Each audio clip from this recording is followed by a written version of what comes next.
Salut tout le monde, bienvenue dans Critical Hit, l'émission qui parle de films, mais pas seulement. Aujourd'hui, on se retrouve pour parler de Lady Bird. Ouais, je sais, ça fait longtemps qu'il est sorti et on en a parlé en long, en large et en travers de partout. Tout le monde, sur internet, sur YouTube, tous les critiques en ont déjà parlé et ont déjà taillé un petit peu le short du film, ou l'ont encensé. Personnellement, j'ai pas vu beaucoup de personnes qui ont dit que le film était trop bien. Donc bon, je me suis dit, ajoutons notre pierre un peu branlante à l'édifice. Et donc on va commencer par un petit résumé des familles. Mon portable est décidément mon meilleur ami. Donc, de quoi réellement le film parle? C'est une histoire un peu vue et revue. Mais bon, c'est un conflit entre une petite ado et sa maman. En fait, ouais, elle se tire dans la gueule pendant 2 heures de film. Donc c'est une ado un petit peu rebelle pour le coup, qui veut sortir tout simplement des jupons de sa mère, et qui a quand même un petit côté mégalo quand même, un petit peu, voilà, au point en fait de carrément de choisir son nom, qui est pour le coup Lady Bird. Elle décide que le nom que ses parents lui ont donné, Christine, ne lui plaisait pas. Attention, il y a beaucoup de liens avec la chrétienté et le côté un peu, on va dire, enfermant que peut avoir la religion, surtout aux États-Unis à cette époque-là. À cette époque-là, le truc c'est en 2007 je crois, enfin je sais plus, un truc comme ça, c'est juste après le World Trade Center et tout ça. Enfin juste après, un peu après. Et donc elle fait tout pour faire chez sa mère. Sa mère c'est un petit peu une mégalomaniaque ultra sur son dos, qui est tout le temps après elle et tout ça, et qui fait absolument aucun effort pour ne serait-ce que l'écouter. Et tout ça, et donc elle comprend pas sa fille, elle a pas envie de la comprendre, et donc elle la fait chier continuellement. Voilà, sinon l'histoire c'est quoi d'autre? Lady Bird vit sa vie d'ado, elle découvre ses premiers ébats amoureux et tout ça, et puis elle décide avant tout pour faire chez sa mère, j'imagine, au vu de l'histoire, de s'inscrire à une fac dans une grande ville américaine. Pour ne pas la citer, New York. En passant évidemment par son père, parce que sa mère ne veut pas. Donc voilà, elle essaie de passer par son père, qui est un homme dépressif, ancien programmeur, je crois, qui s'est fait virer par sa boîte. Voilà. Alors c'est moi la critique principale que j'ai à faire à ce film. Cette fois-ci, on va pas commencer par le positif. On va mélanger un peu. C'est En fait, le film a été calibré pour chier des Oscars. Tout simplement. C'est vraiment la caricature du film qui a été fait faussement, en plus subversif. C'est subversif à aucun réel moment, à part quand elle se met à clasher la gonzesse qui est venue pour parler, pour dire que dans son collège, pour dire, dans son lycée, pardon, pour dire, Oh, l'avortement, c'est mal, si ma maman l'avait avorté, je ne serais pas là devant vous aujourd'hui. à part ça, la subversion, elle est un peu cachée quand même. Donc voilà, en plus, la bande-annonce nous vendait ce côté subversif, l'ado vraiment rebelle, bien chiante. En fait, ça nous parlait clairement d'un film un peu à la Juno, mais en encore plus incisif, avec quelque chose, en plus avec un cadre religieux très présent. Vu que c'est un lycée, je crois, privé catho, ou en tout cas un truc comme ça. Donc c'est particulier, c'est de la publicité mensongère quand même. Et donc voilà, c'est un film faussement subversif et qui a été calibré uniquement pour faire chier des Oscars. Pour chier des Oscars en fait. Ce qui est plutôt dommage, étant donné que je crois qu'ils en ont pas eu tant que ça. Je sais plus, je me suis pas renseigné par rapport à ce que Lady Bird a gagné en Oscar. En plus de ça, il y a un côté teen movie qui est très mal caché quoi.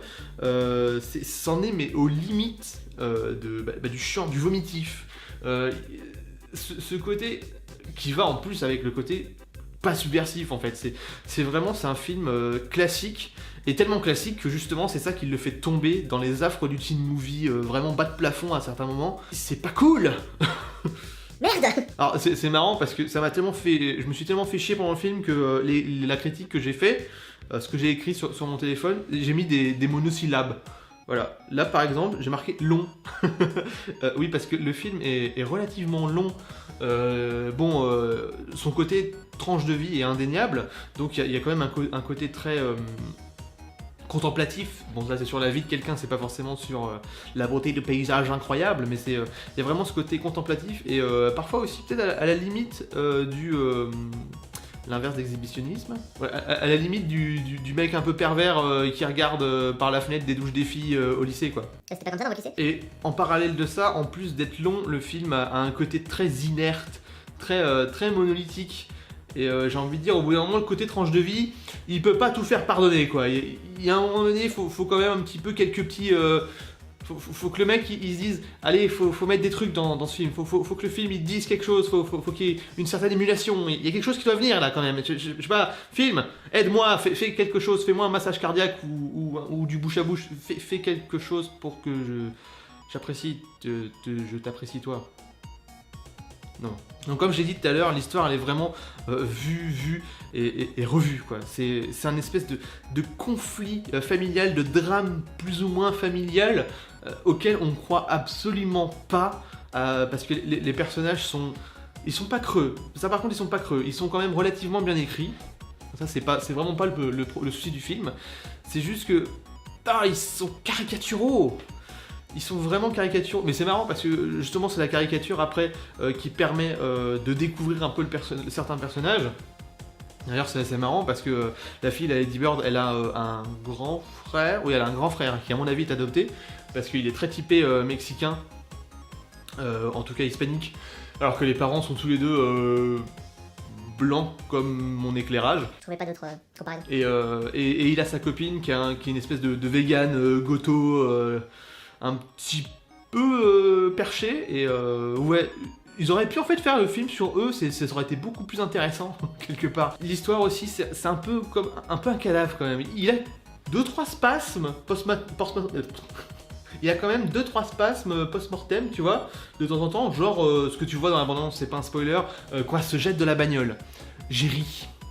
J'étais tout seul dans la salle à rire, mais j'ai ri de bon cœur. Je me suis dit, ah, film. Toi, je t'aime bien. C'était le début du film, puis après j'ai vite déchanté. Sinon, pour parler de quelque chose de vraiment positif au sein du film, c'est la technique et comment il est filmé. Il y a un grain de l'image. L'image est super belle. Il y a quelque chose de particulièrement naturel. Les lumières sont... En plus, c'est pour ça, à un moment donné, j'avais cru qu'il y avait du cramé, en fait, dans l'image, au niveau de la lumière, que c'était mal géré et tout. Bah non, c'est fait exprès, c'est donné vraiment l'impression... En plus, ils sont dans un endroit qui est relativement chaud. Je sais même plus comment ça s'appelle, mais merde. Bref, c'est pas grave. Mais c'est un endroit aux États-Unis qui est quand même où il fait relativement chaud et tout. Et donc, la lumière est très oblique, très crue, très dure. Et donc c'est ça qui donnait l'impression un petit peu que par moments c'était cramé.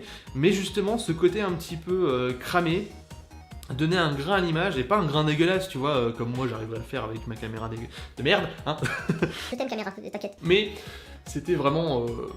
Ouais non, il y avait un gros travail sur l'image, aussi sur la façon dont sont gérés les plans.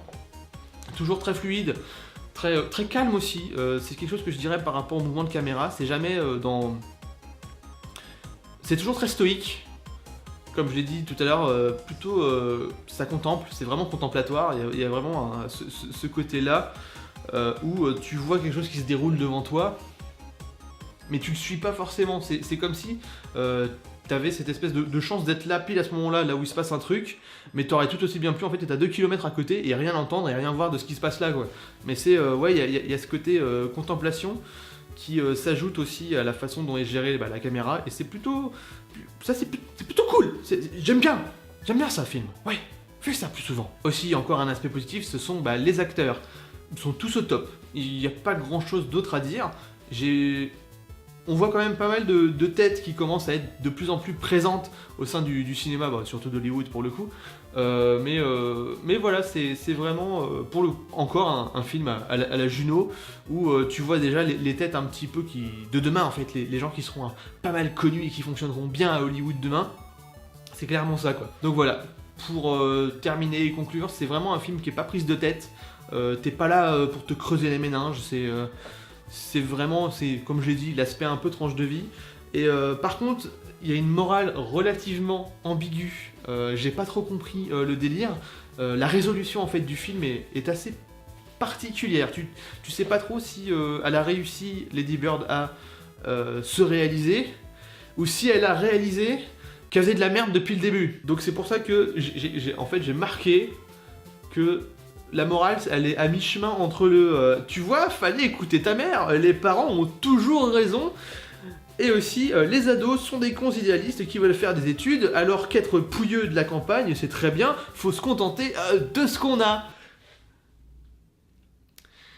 Des morales de merde. Mais c'est. Il y a ce côté-là, j'ai pas du tout compris la résolution du film. Après, c'est peut-être parce que je suis débile. Non, ça m'a complètement échappé. Donc, si franchement ça m'a échappé, alors que j'étais vraiment dans l'optique de me dire ce film, faut que je fasse une critique dessus, il faut que je le regarde avec mes yeux de cinéphile. Faut pas que je le regarde en me disant.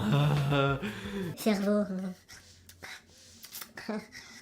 Donc voilà, il fallait pas que je le regarde de façon pachydermique et complètement passive, mais ça m'a complètement échappé. J'ai pas. Non. J'ai pas du tout réussi à choper cette résolution. Pas du tout, quoi, ça fonctionnait pas. Bref, un truc pas génial, mais acceptable, j'imagine, que perso, à mon avis, je regarderai pas. À nouveau. Non. Non, pas. Non. Pas demain, ni dans 3 ans. Voilà, donc cette critique est à présent terminée. Elle est relativement courte. Pour le coup, ça change. Celle qui dure 40 minutes, quand même, ça commence à faire un peu beaucoup. En plus, ça marche pas trop bien, étant donné que c'est quand même relativement long. J'en suis vraiment désolé. J'essaie d'être de plus en plus succinct dans ce que je dis. D'ailleurs, j'imagine que ça sent peut-être un petit peu dans ce que je viens de dire là, parce que les critiques sont quand même moins touffues, moins écrites, et Peut-être aussi un petit peu moins préparé. comme d'habitude, vous me dites ce que vous en pensez dans la zone commentaire. Elle est là pour ça. Like, partage, abonnement. Facebook, voilà, tu connais la chanson, tu connais l'histoire, et voilà, just like an unduly.